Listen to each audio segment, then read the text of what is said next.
All right, today let's get started. We're going to hopefully do a couple of very important things today, even though they're not going to directly go into an assignment. The first thing is we'll hopefully pull everything together so you'll finally see the big picture of why everything or how everything is put together in a machine. And then we will also go over why computers are programmable, namely why are they set up to be programmed as opposed to just doing everything in hardware. These are two very important concepts to understand, even though there's very little in a way I can assign homework for it. But it's very important to understand these concepts because it will greatly help you in understanding the rest of your homework, especially your single cycle processor. In other words, if you don't get these two things today, your single cycle processor assignment is going to be extremely difficult. All right. So there's this lecture is going to group processors into two main categories. You're going to have your general purpose processors, which are good for most tasks, can be overkill for some or too slow for others, but this is like a CPU where you can program or put in instructions and tell the processor what to do. The other type is a special purpose processor that only does a very specific task. It is not general purpose because you don't program instructions, but it's definitely necessary for non-standard requirements. Two examples here, graphics, where you want to have a very high performance regular tasks, but you cannot run an operating system, or I should say, you shouldn't try and run an operating system on a graphics card. I'm sure someone's going to try and pull that off. It's going to be terrible, but I'm sure someone could figure it out. But it was not designed for input-output. It was only designed, or general input-out. It's only designed for displaying graphics, processing polygons, et cetera, et cetera. Your watch is another one. I'm not thinking smartwatch here. I'm just thinking like a simple watch that maybe saves a couple of pieces of information. Although you could put an arm inside a watch, which is what we do nowadays. Special purpose may or may not be programmable. Your GPU is programmable. Sometimes your watch is not so much programmable. Another example here is the computer in your car. Originally, when they started out, they were not really programmable, and even nowadays, they're still not programmable. All you can really do is update a table. So they're semi-programmable, but not really. But the purpose of the special one is by dropping the general purpose and building something very specific. It can be very low power and very high performance. It just can only do its one task, and that's all it can do. So, I talked about these two because we're, of course, going to do the second one today, and hopefully that'll lead to why we evolved to a general purpose processor as opposed to making special purpose processors for everything. All right, so we're going to design a non-programmable controller implemented in components that we've been talking about so far. Hopefully y'all remember MUX, a decoder, and a control ROM. If not, I will try and remind you. And then afterwards, we'll start our discussion on general purpose processor, which is where a lot of the fun of this class begins. So we're going to do a simple device. All right, I know that this picture is antiquated, but I think it is a very solid picture, because nowadays I know you all just swipe your credit card to get your Coke or whatever. No? Good. Sometimes there's one that doesn't have a credit card. Okay, great. So in this example, we're going to have a very simple Coke machine. You have 10 drinks, and it takes coins. And we could use a general purpose processor, but we might save money with a custom controller. And so we want to take coins and give drinks. So inputs. You have a coin trigger every time a coin is put in. You have a refund button because they want their money back and not a drink. Fair enough. And 10 drink selectors to figure out which drink you want. And internally there are 10 pressure sensors to say if a drink is available. Because you could say I want a Coke, but there's no Coke available, and then you want to get one. So we have to have 10 pressure sensors as well. So first off, how many inputs is that? 4. Again, just the number, not with the possible combinations, but just. How many inputs? How many 1-bit inputs are there here? So there's one for the coin trigger, you know, 1 bit, one of the coin triggers, one for every time the refund button. How many drink selectors? 10. So that's another 10, so that's 12. And then another 10 for the pressure sensor, so that's 22 inputs. Okay, 22 inputs. All right, well, what can we output? Well, 10 drink latches to try to release one of the drinks. And then the coin refund latch. So that's 11 output wires. Now I want you to think of it more of a on the circuit level. So someone else is doing, is it bouncing? Someone else has done the whole physical, mechanical, the coin goes in and make sure the coin fits a quarter size, hits the latch, which sends a 1 bit to your control, to our circuit that we're going to design. If they hit a refund button, that completes a circuit that sends a 1 bit to our controller. Same thing with the drink selectors, pressure sensors. And then when we want to send a 1 bit to a latch, it will automatically release one drink and then close up. That's already done for us. And same thing with the coin refund. You hit that 1 bit, it releases the coins. Those mechanical parts are done for us because we're not interested in the mechanical parts, we're interested in the electronic parts. So we're looking at 22 inputs and 11 outputs. All right, operation of machine. Accepts quarters only. We're just going to try and make our life simple. All drinks are 75 cents. Is that how much they are here? No. Not at all. Not $1. Dollar? Add a dollar? Yes. Wow. Oh, that's ridiculous. And that's like the cheapest one. Once we get their money, we never give it back. I mean, they can select a drink. If they want a refund, release any coins. Obviously, we want to make sure no one gets any free drinks and there's no stealing of money. And by no stealing of money, we mean by both them and the machine. So, what's that? But bonus drinks are the best. They really I are. love that. They taste better for some They reason. I haven't taste- figured out why. They always taste better. All right. So building the controller, we have to have some type of finite state to remember how many coins have been put into the machine. So we need to represent that somehow. We're going to have a read-only memory that defines the outputs based on the inputs. And we'll talk about that more specifically in a bit. And then we'll have our custom combinational, say that word right, circuits. Reduce the size and therefore the cost of the controller. Instead of using a general purpose processor, like shove an i7 in here, which would be total overkill, we're going to go ahead and just use a custom circuit that we are going to develop.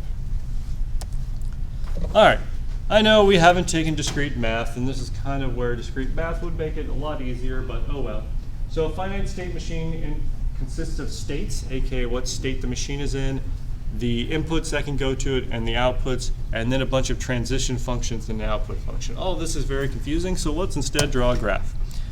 Or let's not draw a graph, let's talk more about a Moore machine and a Mealy machine. Sorry guys. So a Moore machine is a function or a circuit that is only based on the current state of the machine. A Mealy machine is based on the current state and the current input. Now let's go to a picture. All right. By the way, we are doing a Mealy machine because we're going to keep the state of the coins as well as the input that the user's putting in, whether they add a coin, push a drink, or hit the refund button.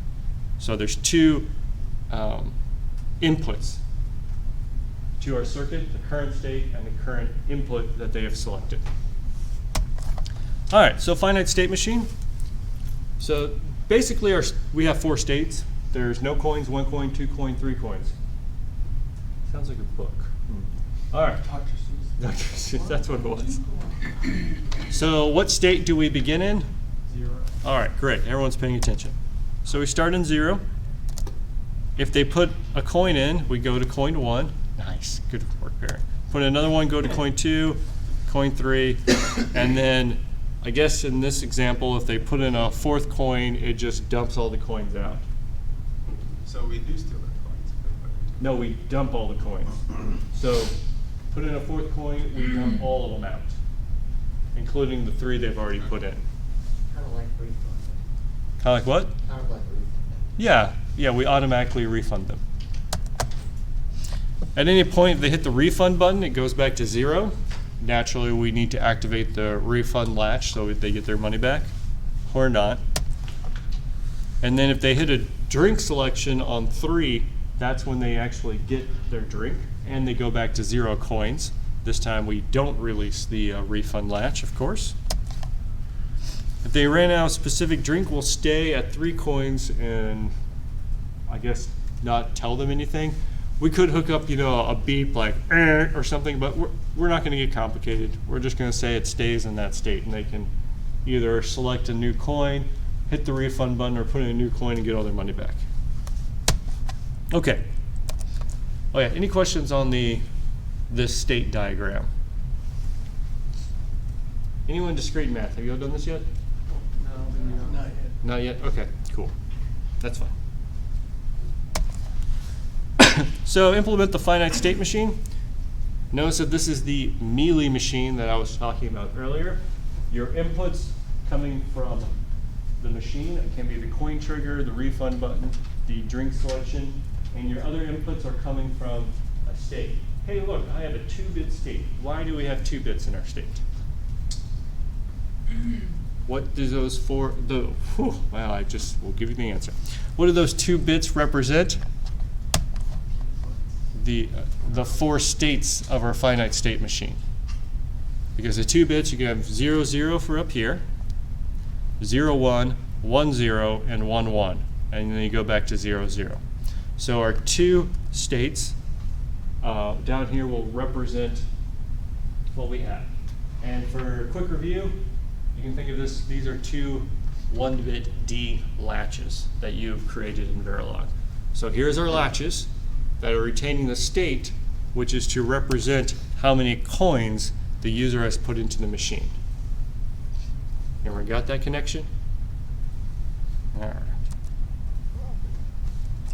So hold on. So you have inputs and then you have outputs. Notice that the output is maybe selecting a drink or a refund or possibly nothing, but it's also updating what the next state is. So your outputs are both regular physical outputs and outputting of our 2-bit state that we are keeping. All right, ROMs and PROMs. So the read-only memory is an array of values that are constant, non-volatile. This does have some advantages when it comes to manufacturing. It's a lot easier to create a ROM, as I will show you soon, but it is a piece of memory that you can only read from. Namely, it is etched in during the creation, and you can't override it, you can only read from it. And then there's programmable read-only memory, which I think is kind of a contradiction, because you can write to it. Of course, if you can write to read-only, then it's not read-only, but anyways. But the idea is you can write to it exactly once, so it's destructive write. So it's really a write once, read many times memory.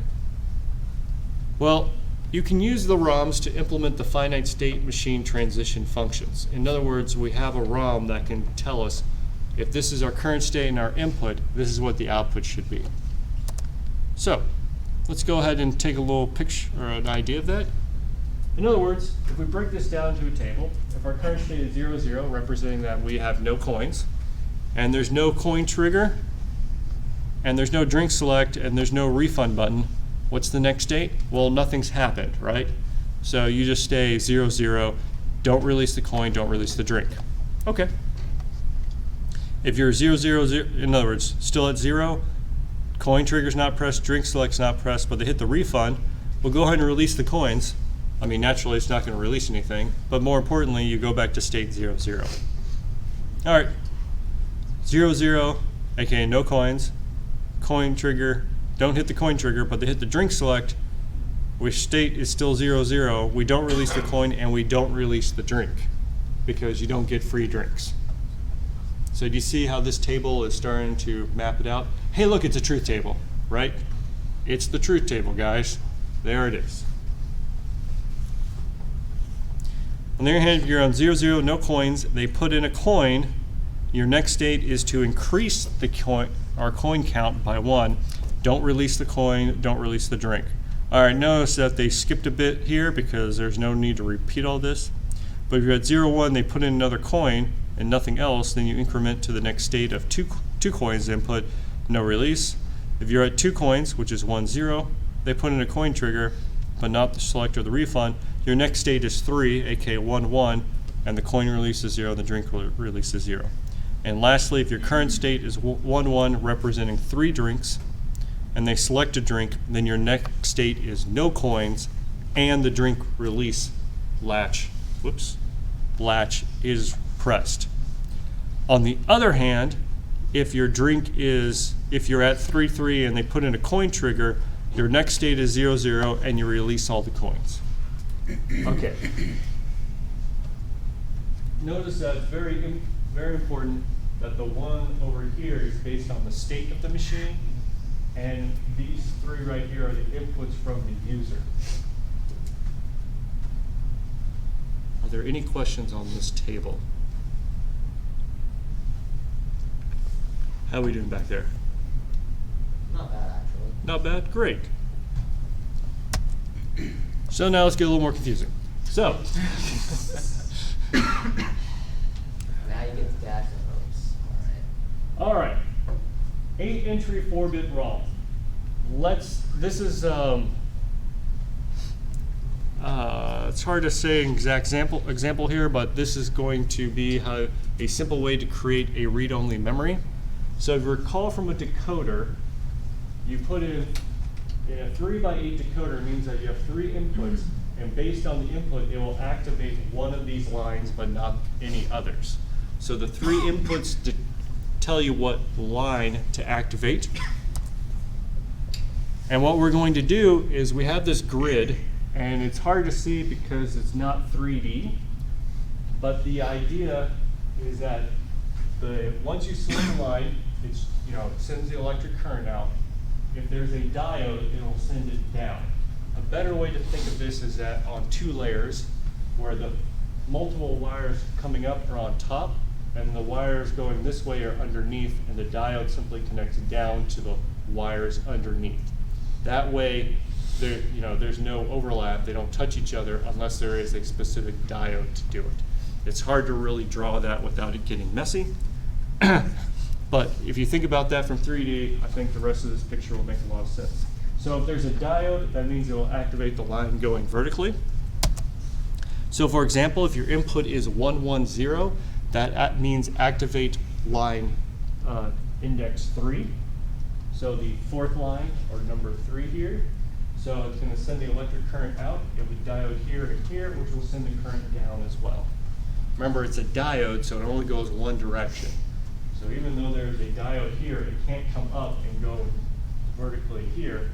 It's just going to skip past it because the diode only allows electricity to flow in one direction. So in this case, the address of 110 is going to map to 1001. So you can also think of a decoder as a mapping, because it's going to map a certain input to a certain output. And this is a simple way to create a ROM, a read-only memory, because you can think of reading, I want to read address 3. The contents of address 3 are 1001, which is 9. Okay, how is that for a ROM, simple ROM? My only thing is that I don't understand why specifically going from 110 to 110 to 1. That's the only thing I don't understand. Right, because we haven't mapped what that means yet.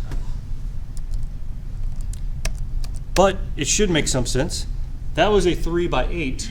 If we have a 5 by, we'll say 32 here, your 5 inputs are these wires, and your outputs are these 4 wires.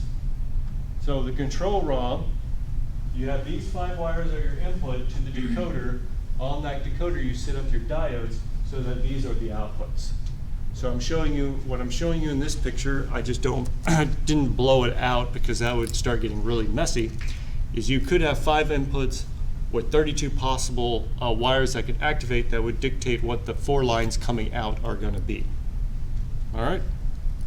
So then does that help a little more? Your address is what the current set of inputs are, and your output is what your next state is going to be. All right, fortunately, if you think about it, we don't have 5 inputs. Remember from the very beginning, we had 22 inputs, and we didn't have 4 outputs. We had, well, let me go ahead and jump back so that's a little clearer. We had 22 inputs and 11 outputs. So that control ROM is going to look a little different. Well, maybe. Because you have 2-bit states plus 22 inputs, that's actually 24 bits because you have the 24 regular inputs and then the 2 bits of our internal state, that's 24 bits. The read, next state, and outputs are the 2 bits that we have because our output needs to be what our next state is. Welcome back. Plus 11 different, which is 13 bits. So we have to have 2 to the 24th entry 13-bit raw memories, or 218 megabytes, or megabits actually. That is a lot, which is very excessive for our cheap controller that we want to build. So this is not acceptable.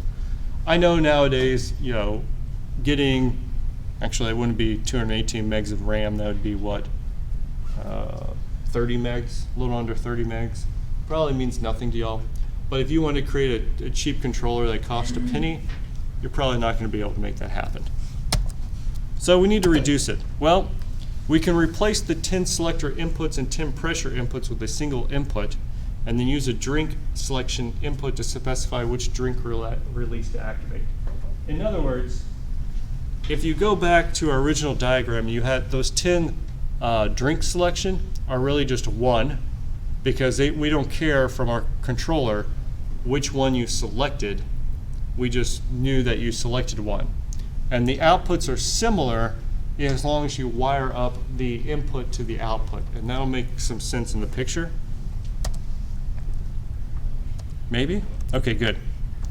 Let's go to the picture real quick. So in other words, here it all is put together, our controller. All right, so over here we have our inputs. Notice you have our 2-bit state coming here to our 2x32 decoder. You have a coin, a refund, and then a 10 input OR gate, and these are from your pressure sensor or drink sensor. In other words, each of these ands represent one of those 10 drinks that could come in.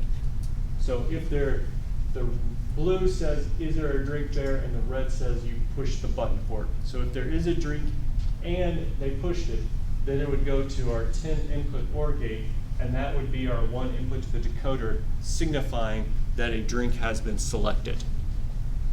On the other side, something's coming from the output, but the red one says, has that drink been selected as well?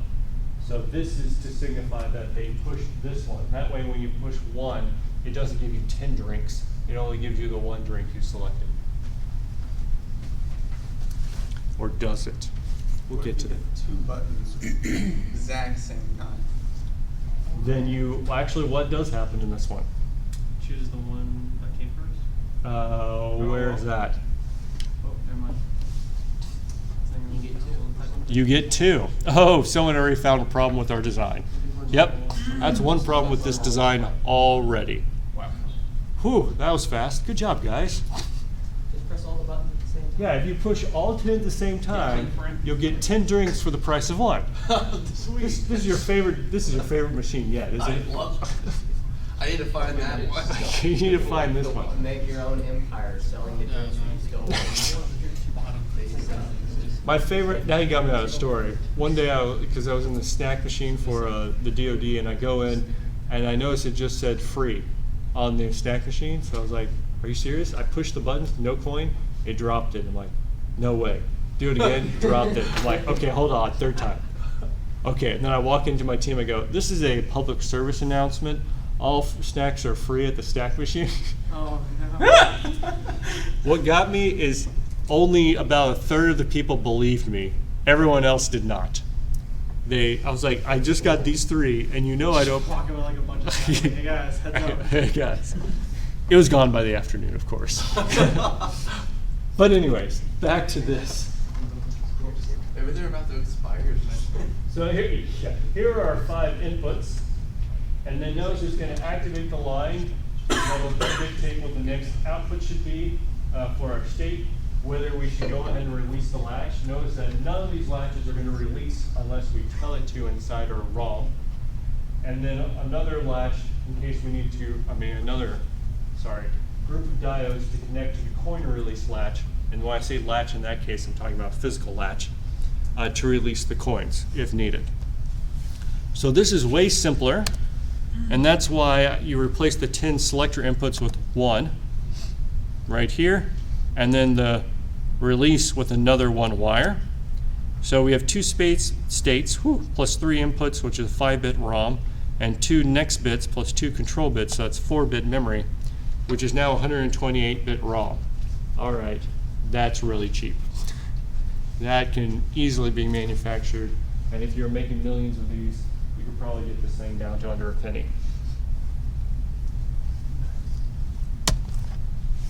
All right, so someone already pointed out one problem here, and that's, which was good. You could have multiple drinks if you pushed them all at the same time. Anyone else see another issue? Yes. It's only counting coins, right? Yes, It's not specifying what types of coins are being put in. that's correct. So hypothetically, I could smash Skittles down to a very thin frame and just shove them into the Right, if you could trick it to think that a Skittle was a quarter, that would work too. But Because I've that's seen that actually, done. yeah. But that's a physical problem, not a problem with our controller, right? That's true. That's a design of the machine. Although, can this circuit handle different coin types?